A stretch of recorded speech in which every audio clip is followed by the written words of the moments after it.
ایک وجہ تو کوئی ٹینشن ہوتی ہے، وہ وجہ دلیل نہیں ہوتی. ان کے لیے دنیا میں مشکلات اور غم بہت آ رہے ہوتے ہیں، وہ دعائیں قبول نہیں ہو رہی ہوتی، تو کہتے ہیں خدا ہوتا تو میری مشکلات حل کرتا. وہ اس بیس پہ خدا کا انکار. ایسے بھی بہت سے لوگ ہیں دنیا میں. ایک جرمن سے خاتون آئی، ملحد تھی، ایتھیسٹ تھی، ہمارے دوست میں لانے کے لیے لے کر آئے. کمال کی بات ہے، اس کو دوپٹہ پہنا دیا انگریز عورت کو. مفتی صاحب سے ملنے جا رہی، دوپٹہ پہنو. بڑی تمیز سے نا دوپٹے پہن کے. انگریز عورتیں دوپٹے میں عجیب سی لگ رہی ہیں، لگ رہا تو مذاق کر رہی ہیں ہمارے ساتھ، کیونکہ ان کے دوپٹے 100 سال پہلے اتر چکے ہیں.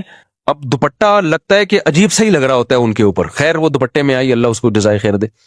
تو اس نے وہ خدا کی منکر تھی. کیوں؟ اس نے کہا کہ میں بچپن میں گاڈ نے مجھ سے میری ماں چھین لی، مجھے ماں کی ضرورت تھی، بچپن میں میری ماں مر گئی. تو اس غضب میں اس نے کہا میں نہیں مانتی اللہ کو، خدا کو نہیں مانتے، یہ ظلم کیا میرے ساتھ، جاؤ ہم بھی نہیں مانتے. تو ایسی فضول بات نا. خیر اس کو تو جو میں نے جواب دینا تھا دے دیا.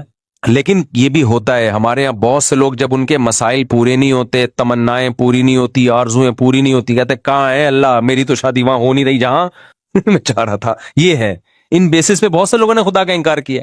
میری تو تنخواہ اتنی ہے ہی نہیں، وہ محنت کر نہیں رہا، پیسے کما رہا ہے، ہم تو 5 ٹائم نماز پڑھ رہے ہیں، دعائیں مانگ رہے ہیں، تبلیغ میں سہ روزہ لگا کے دیا بے، کوئی اللہ ملہ معاذ اللہ نہیں ہے. یہ ہوتے ہیں پرلے درجے کے بے وقوف. یہ اللہ کے وجود کو ایسے ماننا چاہتے ہیں کہ اللہ ہو لیکن ہم خدا کے خدا ہوں، وہ ہمارا بندہ ہو. ان کو وہ والا خدا چاہیے جس کے یہ خدا ہوں. جیسے میں نے بھی مثال دی تھی نا بیان میں کہ آپ نے بچہ پیدا کیا، اب گھر میں چل کس کی رہی ہے؟ بچے کی چل رہی ہے. آپ کا کچھ چلتا ہی نہیں گھر میں. تو آپ کیا کہتے ہو؟ یار میں نے غلطی سے کیا پیدا کر دیا؟ باپ پیدا کر دیا ہے. ٹھیک ہے نا، غلطی سے میں نے کیا پیدا کر دیا ہے. جیسے انگریزوں کے ہاں بچے پیدا ہونے بند ہو گئے ہیں، ان کے ہاں باپ پیدا ہوتے ہیں. کہ بچوں کو آنکھیں دکھائی پولیس آ جائے گی. بچہ باپ کو آنکھیں دکھائے اتنی جلدی پولیس نہیں آتی. باپ بچے کو آنکھیں دکھا دے فوراً پولیس آئے. وہ بچے پھر بتاتے بھی ہیں، اب دوبارہ آنکھیں دکھائے نہیں، فون دے گئے فون. ایسے ایک آدمی نے مجھے خود بتایا، کہہ رہے میں پاکستان سے اپنی فیملی کو امریکہ لے کے گیا تو مجھے غصہ آیا بچے پہ، کسی بات پہ میں نے تھپڑ لگا دیا اس کے، بہت بدتمیزی کر رہا تھا. تو اس نے یہ واقعہ سنایا نا، کہتے ہیں کہ میں نے اس کو تھپڑ جیسی لگایا، مجھے پتہ ہی نہیں، میں تو آرام سے انجوائے کر رہا ہوں، پولیس آئی اٹھا کے لے گئی مجھے. یار بچہ باپ کو یار تھانے بھجوا دے. میں تو کہتا ہوں یار آدمی کی کیا گزرتی ہوگی. خیر کہتے ہیں میں تھانے سے ہو کے آیا تو مجھے بڑا غصہ ہے، میں نے کہا میں اور لگاؤں گا ایک تھپڑ، مجھے کیوں بھجوایا. چاہے جب میں گھر آیا نا تو بچے کو جیسی آنکھیں دکھائی، بچہ کیا کہتا ہے فون کی طرف. اس زمانے میں موبائل فون نہیں تھے، یہ والے فون کا جو وہ گھمانے والا بھی نہیں، وہ تو زیادہ پرانا ہو گیا، لیکن یہ والے فون تھے جو PTCL والے نہیں ہوتے. تو کہہ رہے ہیں فون کی اشارہ کر کے کہتا ہے دیکھ رہا ہے وہ، کہہ رہا میں نے کہا بھائی یہ میں نے غلطی سے کیا پیدا کر دیا. تو وہ میرے سامنے ہوتا ہے، پرانا واقعہ ہماری حضرت کو سنا رہا تھا، وہ میرے سامنے ہوتا، میں کہتا بھائی آپ نے غلطی سے نہیں کیا، ان ملکوں میں جان بوجھ کر باپ پیدا ہو رہے ہیں، غلطی سے نہیں ہو رہے. لا ایسا ہے کہ اب اولادیں پیدا ہو ہی نہیں سکتی ہیں، قانون ایسا بن گیا ہے. اب یہاں جو بھی پیدا ہوگا، وہ جو حدیث میں آتا ہے نا انتلد الامۃ ربتہا، حدیث میں آتا ہے قیامت کی علامات میں سے کہ باندی اپنے مولا کو، آقا کو جنے گی. تو مطلب یہ باپ کس کو جنے گا؟ اپنے باپ کو جنے گا، بیٹے کو تھوڑی جنے گا. میں نے کہا یہ تو حدیث ہے، تو قرب قیامت کی علامت ہے. تو ابا جنے ہیں. میرے پاس ہوتا تو میں سمجھاتا. کہتے پھر میں نے سوچا کہ یار یہ تو بڑا مسئلہ ہو گیا نا، یہ تو بڑا مسئلہ ہو گیا، اب یہ تو میرے ہی باپ بن کے زندگی گزاریں گے. تو کہتا ہے میں نے پھر بہانے سے یہ کیا، میں نے کہا کہ تمہیں پاکستان لے کے جا رہا ہوں. تو وہاں پھر ایسا بھی نہیں ہو سکتا کہ پاکستان لے آؤ آپ، بچہ کمپلین کر دے گا غریب ملک میں لے کے جا رہا ہے مجھے، ٹھیک ہے نا. آپ نہیں لے جا سکتے اپنے بچے کو اپنی مرضی سے، امریکن نیشنل ہے وہ، تو گورنمنٹ پکڑ لے گی، بولے گی یہاں پیدا ہوا تو لے کے کیسے جا رہے ہیں وہاں پہ. تو کہہ رہے میں نے پھر بچوں کو یہ کہا کہ ہم ذرا چلتے ہیں گھومنے، قائد اعظم کا مزار دیکھیں گے اور یہ وغیرہ وغیرہ جو چیزیں ہوتی ہیں ہم یہ آپ کو دکھائیں گے. بچوں نے کہا ٹھیک ہے جی انجوائے کریں گے. کہہ رہے جب میں ایئرپورٹ پہ لے کر آیا، گھر میں لے کر گیا میں، اس کے بعد میں نے کہا بلا پولیس کو. آگے میں یوٹیوب کی پالیسی کے خلاف ہے، میرے خلاف نا ایتھیسٹ بہت ساری کمپلینز انہوں نے ڈالی ہوئی ہیں، یوٹیوب کو اس کا چینل بند کرو، بہت زیادہ کمپلینز گئی ہوئی ہیں. تو آگے اس نے وہ کچھ کیا جو یوٹیوب کی پالیسی کے خلاف. بچے کہہ رہے ہیں ہمارا قصور کیا، کہہ رہے ہیں انجوائے کر رہا ہوں میں، انجوائے ٹھیک ہے ویسے ہی یار بس بہت دن ہو گئے تھے، سمجھتے ہو. تو ان تلد الامۃ ربتہا، باندی کس کو جنے گی؟ اپنے آقا کو. وہ جننا شروع، بچے باپوں نے اپنے باپوں کو پیدا کرنا شروع کر دیا. تو میں یہ مثال کس پہ دے رہا تھا، پھر ٹائم پہ بیان چلا جاتا ہے یار کہاں لے کے چلتے ہیں. اب بیان یہ مثال کس پہ آئی ہے وہ بتا رہے. ہاں وہ بہت بہترین مثال، میں دیر شکر ہے آپ نے یاد دلا دی، جزاک اللہ. تو میں مثال یہ دے رہا تھا کہ جو لوگ یہ کہتے ہیں نا ہم ٹینشن میں ہمارے اللہ نے یہ بھی نہیں کیا یہ بھی نہیں کیا، تو اللہ کہتا ہے ایسے اللہ کو ماننے کا فائدہ، وہ اللہ کا انکار کر دیتے ہیں اس بیس پہ، یار اللہ ہمارے کام تو بنا نہیں رہا، جہاں میں شادی کرنا چاہ رہا ہوں وہاں شادی نہیں ہو رہی، اور جہاں میں پیسے اتنے کمانا چاہ رہا ہوں جاب نہیں مل رہی, غربت مہنگائی میں خرچے پورے نہیں ہو رہے, تو دعائیں مانگ کے دیکھ لی دعائیں پوری نہیں ہو رہی, تو میں نہیں مانتا ہے معاذ اللہ ایسے اللہ کو. اس طرح کے بہت لوگ ہیں. بھائی بات یہ ہے کہ جب آپ اللہ کو مان رہے ہو نا تو اللہ کا مطلب پتہ ہے کیا ہے, کہ چلے گی اس کی, چلے گی آپ کی نہیں. اللہ کہتا ہے ایسے والے اللہ کو مانو, ایسے والے اللہ. جب اللہ کی چلے گی تو اللہ چاہے گا تو آپ کی مرضی کی ہو جائے گی شادی, نہیں چاہے گا تو نہیں ہوگی. اللہ چاہے گا تو آپ کو آپ کی مرضی کی جاب مل جائے گی, نہیں چاہے گا تو نہیں ملے گی. تو اللہ کو ماننے کا مطلب اللہ وہ ہے, ہم اللہ تھوڑی ہیں. تو چاہتے اللہ کی پوری ہوں گی, ہماری تھوڑی پوری ہوں گی, ہماری اتنی پوری ہوں گی جتنی اللہ چاہے گا. تو اگر آپ نے ایسے اللہ ماننا ہے کہ آپ سب کچھ آپ کا چلے, تو پھر اللہ کہتے ہیں پھر میں کس بات کا اللہ ہو گیا بھائی, اللہ تو پھر تو ہے. یہاں ایک اشکال ہوتا ہے کہ جب اللہ نے اپنی ہی چلانی ہے تو ہم سے دعاؤں کا کیوں کہتا ہے. یہ ایک سوال ہوگا. جب اللہ نے میری وہیں کروانی تھی جہاں ابا چاہ رہے تھے, میری والی تو اللہ نے دلانی نہیں تھی مجھے, تو پھر اللہ نے مجھے یہ کیوں کہا کہ راتوں کو اٹھ کے تہجد میں دعائیں مانگا کرو, یہ کیوں کہا اللہ نے. ابے دیکھو میں آپ سے کہتا ہوں, میں کسی وزیر ہوں فرض کرو, میں نے آپ سے کہا اپلیکیشن لکھ کے دو, ایک پراپر طریقہ ہے. یہ کام آپ چاہتے ہو نا, آپ کے گھر میں بجلی کا کنیکشن لگ جائے, گیس کا کنیکشن لگے گا تو پھر بھی نہیں, لیکن ایک مثال دے رہا ہوں, گیس کا کنیکشن لگ جائے تو آپ ایک اپلیکیشن دو, پراپر طریقے سے لکھ کے دو, تو ہم آپ کا وہ کام کر دیں گے. یہاں دفتر میں کھڑے ہو کے ہمارا سر خراب مت کرو. ہوتا ہے نا, جیسے مجھ سے کوئی ملنے کے لیے آتا ہے بے وقت آ جائے, تو میں کہتا ہوں بھائی ایک طریقہ ہے, ایڈمن سے رابطہ کرو, پھر بتاؤ کیوں ملنا چاہ رہے ہو. بعض دفعہ بلا وجہ رشتے کے لیے آ رہے ہوتے ہیں, ہماری شادی کرا دیں, تو بھائی میں نہیں شادیاں کراتا لوگوں کی, یہ کام میرا ہے ہی نہیں. تو کوئی وجہ بتاؤ گے, وہ وجہ معقول وجہ ہوگی, پھر ہم ٹائم دے دیں گے, اس ٹائم پہ آ جانا. میں تو پھر فارغ کر کے بیٹھتا ہوں اپنے آپ کو اس ٹائم پہ. تو لیکن آپ اس ٹائم پہ بھی آ گئے, پھر بھی میں نہیں مل رہا, تو آپ کو غصہ آئے گا نا. پھر ہمیں یہ لمبا چوڑا پروسیس بولو بتایا کیوں تھا بھائی. پہلے عثمان سے رابطہ کرو, پھر کوئی مفتی صاحب کی ڈائری میں دیکھیں گے سلاٹ خالی ہے تو اس کو دے دو, یہ سارا کر کے بھی آئے تو جب مفتی صاحب ہے ہی نہیں. آج میں نے ظہر میں کسی کو نکاح کا ٹائم دیا تھا, ظہر میں جامع رشید میں مجھے ضروری کام تھا, اور مجھے کام کی وجہ سے میں نہیں آ سکتا تھا, لیکن چونکہ میں نے ٹائم دیا تھا, صرف 5 منٹ کا اس کا نکاح پڑھانے کے لیے میں اتنا لمبا سفر کر کے آیا اور نکاح پڑھا کے واپس گیا. میرا 1 گھنٹہ لگا. لیکن کیوں, اگر میں نہیں آتا تو برائی ہوتی نا. یہ اگلا کہتا ہے یار مفتی صاحب نے ٹائم دیا اور بھاگ گئے. حالانکہ مجھے بہت مشکل ہوئی تھی وہ نکاح پڑھانے, لیکن میں نے کہا یار یا تو ٹائم نہیں دیتے, دیا ہے تو اب اس کو پورا کرنا ہے, یا تو 1 ہفتہ پہلے مجھے پتا چل جاتا نا میری تو میں 1 ہفتہ پہلے وہ کینسل کر دیتا. لیکن عین وقت پہ کینسل کرنا غیر اخلاقی حرکت ہے, الا یہ کہ کوئی بہت ہی ایمرجنسی ہو جائے. تو ایسی اتنی بہت ایمرجنسی نہیں تھی. کتنا ٹائم میں نے 5 منٹ کے کام کے لیے اپنا برباد کیا, 1 گھنٹہ برباد. اس سینس میں نہیں کہ وہ واقعی برباد, لیکن ظاہری لحاظ سے تو برباد ہی ہوا نا. لیکن بات یہ ہے کہ جب ایک عام آدمی اس کا خیال کر رہا ہے کہ جب کسی کو ٹائم دیا ہو تو بھائی پورا کرنا ہے, الا یہ کہ ایمرجنسی ہو جائے. ایک پروسیس رکھا ہے, جب آپ اس پروسیس کو پورا کرو گے تو پھر تو ٹائم دینا ہے. تو اللہ میاں نے بھی جب یہ کہہ دیا کہ بھائی ایسے ہی نہیں بلکہ باقاعدہ دعا مانگو, 2 رکعت پڑھو, ہاتھ اٹھاؤ, گڑ گڑاؤ, مجھ سے مانگو میں دیتا ہوں. ہم نے سارا پروسیس پورا کر لیا, پھر بھی اللہ دے نہیں رہا. اس کی کہیں اور ہو گئی, اس کے بچے ہم کو ماموں کہہ رہے ہیں. پھر آدمی کو غصہ آتا ہے یار. یہ ایتھیسٹ لوگ بہت سے یہی کہتے ہیں کہ پھر بولا کیوں تھا دعائیں مانگو, جب گورنمنٹ ہمیں کہتی ہے اپلیکیشن لکھ کے دو, اور جب تمہارا نمبر آئے گا تو اس اپلیکیشن پہ غور ہوگا تو ہم یہ تمہارا نلکا لگوا دیں گے. جب گورنمنٹ نلکا نہیں لگاتی, ہم گورنمنٹ پہ لعنتیں بھیج رہے ہوتے ہیں یار, ہمارے گٹر کے ڈھکن کی 50 درخواستیں ہم نے جمع کرا دی ہیں, گٹر کا ڈھکن نہیں لگ رہا, کرپٹ حکومت ہے, یہ ہے وہ ہے.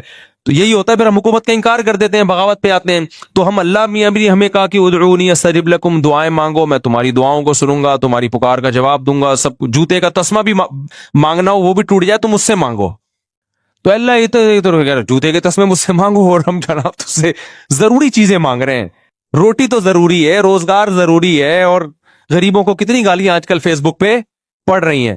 تو اللہ یہ تو ہم نے سروزہ بھی لگا لیا, حج کر کے دعائیں مانگ لی, بیت اللہ کے غلاف کو پکڑ کے جتنا ایکسٹریم لیول پہ ہم جا سکتے تھے نا چلے گئے. عمرے پہ گئے, وہاں ہم نے بیت اللہ کے غلاف کو پکڑ کے دعائیں مانگی, مگر پھر بھی ہمیں ماموں کے علاوہ کوئی لفظ نہیں ملا. بہت سے لوگ اس چکر میں ایتھیسٹ ہوتے ہیں کہ یار یہ کوئی خدا ودا معاذ اللہ نہیں ہے, ہوتا تو کچھ تو اس کو ترس آتا نا ہمارے اوپر. تو یہ ایک اشکال ہوتا ہے. پہلا جواب تو میں نے دیا ہے, پہلا جو جواب ہے نا کہ آپ اللہ کو اللہ نہیں مان رہے, آپ اللہ کے اللہ بننے کی کوشش کر رہے ہو. اس اشکال کا جواب تو ہو گیا. لیکن دوسرا اشکال ہوتا ہے یہ اللہ ہی کے کہنے پہ تو ہم کر رہے ہیں.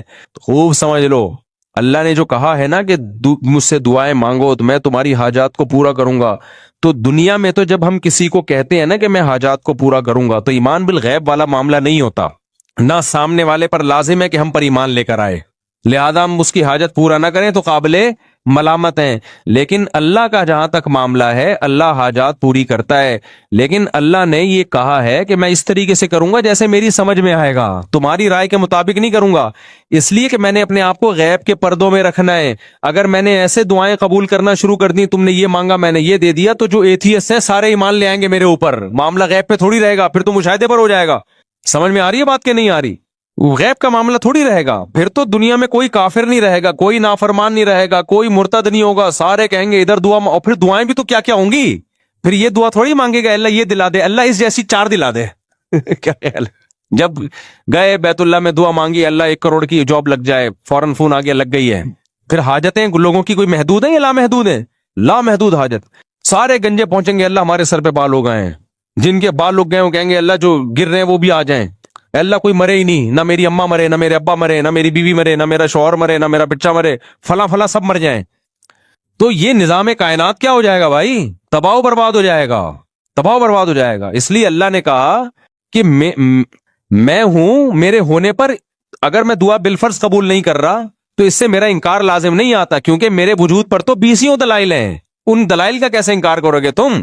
اس کی مثال ایسے ہے جیسے آپ گئے، آپ نے اپلیکیشن دی، وزیر کو درخواست قبول ہی نہیں ہو رہی، آپ کو یہاں کوئی وزیر ہے ہی نہیں، تو اگلا کہے گا بھائی یہ وزیر کی کرسی ہے، یہ اس کرسی پہ کیمرہ دیکھو بندہ بیٹھا ہوا ہے اور یہ اٹینڈنس حاضری ہے، تو یہ نہیں کہو کہ وزیر ہی نہیں ہے، یہ کہو کہ وزیر نالائق ہے، آپ کی مراد پوری نہیں کر رہا یا سست ہے، اور اگر نالائق بھی نہیں ہے سست بھی نہیں ہے پھر یقیناً کوئی حکمت ہے۔ تو وزیر کے بارے میں تو ہم پاکستان کے وزیر کے بارے میں نہیں کہیں گے کہ کوئی حکمت کی وجہ سے کام نہیں کر رہا، وہاں تو رپورٹ کلیئر ہے، کر ہی نہیں رہا، وہ تو آج تک کسی کے پیسے لیے بغیر کام کیا ہی نہیں اس نے۔ اللہ پہ نہ رشوت کا الزام لگ سکتا ہے، نہ اللہ پہ یہ الزام لگ سکتا ہے کہ معاذ اللہ وہ بندوں کے کام کر کر کے تھک گیا ہے، تو اللہ کے بارے میں یہی کہا جائے گا اور اس نے دعا قبول نہیں کی ہے تو بھائی وہ ہمارا کام ہے فائل جمع کرا دینا، اور وہ اس طرح سے نہیں کر رہا کسی اور طرح سے، وہ اپنے بندوں کو لاوارث نہیں چھوڑتا۔ ہاں اس نے ایک حکمت کے تحت ایک طریقہ رکھا ہوا ہے کہ ایسے میں ہر ایک کو ظاہری طور پہ دینا شروع کر دوں تو یہ خدا بن جائیں گے، میں کیا بن جاؤں گا؟ بندہ بن جاؤں گا۔ تو ان کو میرے اوپر ایمان کا مطلب یہ ہے کہ مجھے اللہ مانے اور مجھے اپنا خیر خواہ مانے، میں ان کی حاجت پوری کر دوں تو بھی پوری کرتا ہے، نہیں پوری کروں تو بھی حاجتیں پوری کرتا ہے، یہ کسی اور طرح سے کر دے گا۔ ہمیں کیا پتا بھائی ہمارے اوپر کون کون سے حادثات آنے والے تھے۔ آپ نے دعا مانگی اللہ روزگار دلا دے، روزگار دلا دے، اللہ نے روزگار نہیں دلایا لیکن کوئی بڑی آفت سے آپ کو بچا لیا۔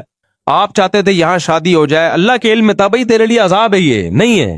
بہت سے لوگ، ایک آدمی آیا نا اپنی معشوقہ کے بارے میں بہت دعائیں مانگتا تھا، مجھ سے بھی اس نے کہا نہیں ہوئی شادی، تو میں نے کہا یار اسی میں بہتری ہوگی، کہہ رہے اللہ یہ بھی تو کر سکتا تھا، اسی کو بہتر بنا دیتا میرے لیے۔ یعنی اللہ کو یہ سمجھایا جا رہا ہے، مسلمان تو یہ سوچ کے صبر کرتا ہے یار مجھے لگ رہا تھا یہ میرے لیے بہتر ہے، لیکن جب اللہ نے نہیں ہونے دی تو اس کا مطلب یہ میرے لیے بہتر نہیں تھی، کیونکہ اللہ میرا خیر خواہ ہے، اللہ میرا دشمن نہیں ہے۔ لیکن اگلا پتہ ہے کیا کہتا ہے؟ یار اللہ کو یہ بھی تو طاقت ہے نا کہ اسی کو میرے حق میں بہتر بنا کے یہی دلا بھی دیتا اور اسی کو ٹھیک بھی کر دیتا۔ تو اس کا مطلب کیا ہوا کہ آپ سارا وہ چاہتے ہو جو آپ چاہتے ہو، تو بہتر یہی ہے کہ عرش پہ آپ خود جا کے بیٹھ جاؤ۔ آپ ہم نے اپنے آپ کو اللہ کا تابع بنانا ہے، تو پیغمبروں کی سیرت سے ہمیں پتہ چلتا ہے 2 قسم کے لوگ ہیں، ایک نافرمان اور ایک فرمانبردار۔ نافرمان لوگوں کو جب پریشانی آتی ہیں اللہ کو برا بھلا کہتے ہیں، تبھی تو قرآن نے مثالیں دی ہیں۔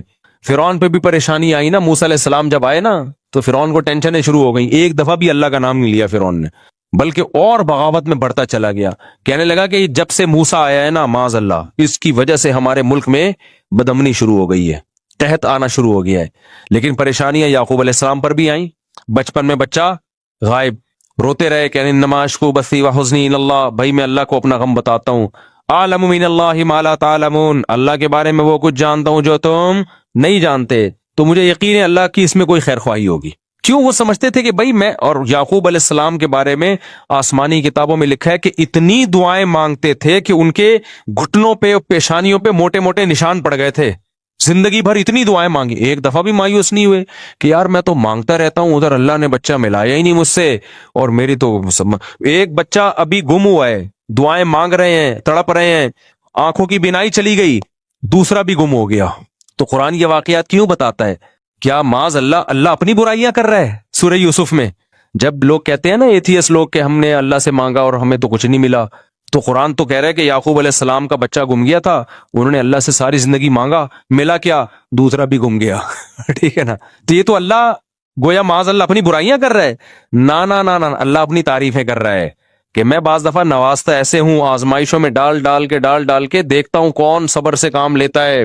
تبھی تو جب یوسف علیہ الصلوۃ والسلام کو اپنا اللہ نے والد سے ملایا مصر کا بادشاہ بنا کے, تو فوراً یعقوب علیہ السلام نے کہا میں نے کہا نہیں تھا عالم من اللہ ما لا تعلمون, میں اللہ کے بارے میں وہ کچھ جانتا ہوں جو تم نہیں جانتے.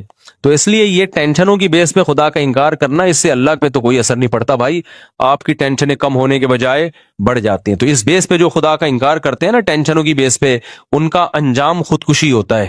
اور جو ایسے موقع پہ صبر سے کام لیتے ہیں, بھائی اللہ ہے, ہماری مراد پوری کرے تو بھی ہے, نہیں پوری کرے تو بھی ہے. ایک بزرگ کا واقعہ ہے, کتابوں میں لکھا ہے, مجھے اس کی سند کی تحقیق نہیں ہے, بعض واقعات ثابت نہیں ہوتے, ان میں سچ کا بھی امکان ہوتا ہے, جھوٹ کا بھی, لیکن ان سے جو مضمون ثابت ہوتا ہے وہ بالکل ٹھیک ہوتا ہے. تو کہتے ہیں ایک بزرگ حج پہ جاتے تھے, حج کرتے آواز آتی کہ بھئی حج قبول نہیں ہوا, اگلے سال پھر حج پہ چلے جاتے, پھر آواز آتی حج قبول نہیں ہوا.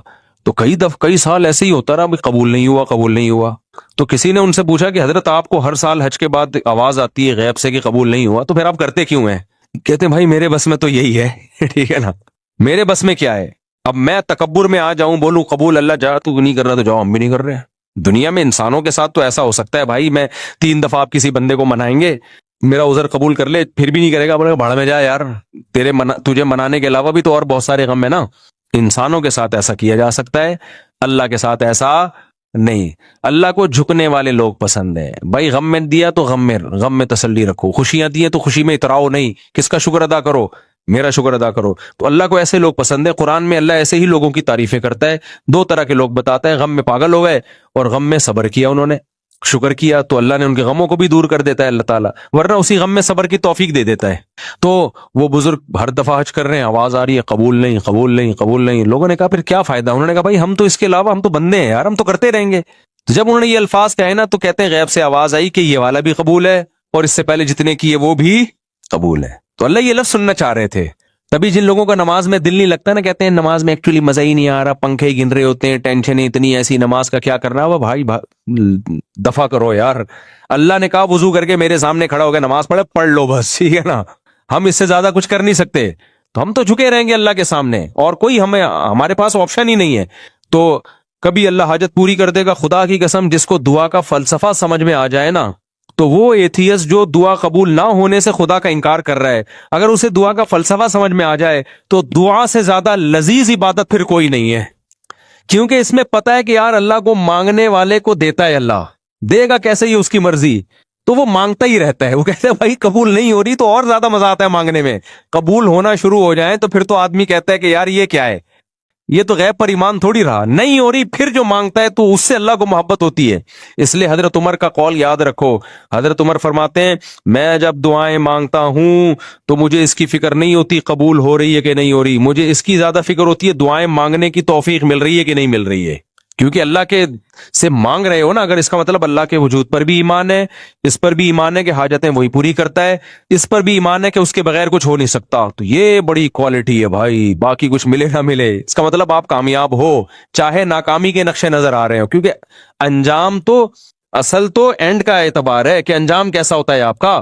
آپ ساری زندگی خوشیوں میں رہے اور آخر میں پھانسی کے پھندے پہ لٹکنا ہے, کیا فائدہ ایسی خوشیوں کا. ساری زندگی جیل میں, آخر میں رہائی ہے, تو اینڈ کے لحاظ سے آپ کیا ہیں, کامیاب ہے. تو بے شک یعقوب علیہ السلام کی ساری زندگی غموں میں گزری, اینڈ کیا ہوا, انجام اچھا ہوا. اور ساری زندگی خوشیوں میں گزرے, انجام پھانسی کے پھندے پہ لٹک کے خودکشی کر کے مر گئے, تو کیا فائدہ بھائی ایسے.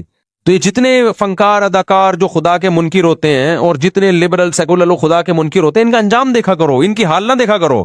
اور جتنے علماء صلحاء ہیں ان کا انجام دیکھا کرو, ان کا ماضی نہ دیکھو, ماضی بڑا ٹف گزرا ہوتا ہے. تو ایک تو ایتھیزم اس طرح سے ہوتا ہے نا, اور دوسرے ہوتا ہے جن کو دلائل کچھ کھوپڑی ان کی صحیح کام نہیں کر رہی ہوتی. وہ کہتے ہیں یار ہر چیز اب ایک لاجک سے ہو رہی ہے. ان لوگوں کے لیے میں مختصر دلیل دے رہا ہوں, بس پھر بیان ختم کرتا ہوں. کہتے ہیں یار جب دنیا میں ہر کام لاجک سے ہو رہا ہے تو خدا کہاں ہے پھر. اب تو سائنس نے ہر چیز کی لاجک پیش کر دی نا. کیا خیال ہے بھائی, یہ زمین میں پہلے لوگ کہتے تھے یار گٹلی زمین میں جاتی ہے, یوں ہوتا ہے, فرشتے آ کے کچھ یوں کر رہے ہوں گے, کچھ دیو ہے, کچھ بھگوان ٹائپ کی چیزیں. اب تو سائنس نے بتا دیا بھائی یہ پروسیس ہوتا ہے,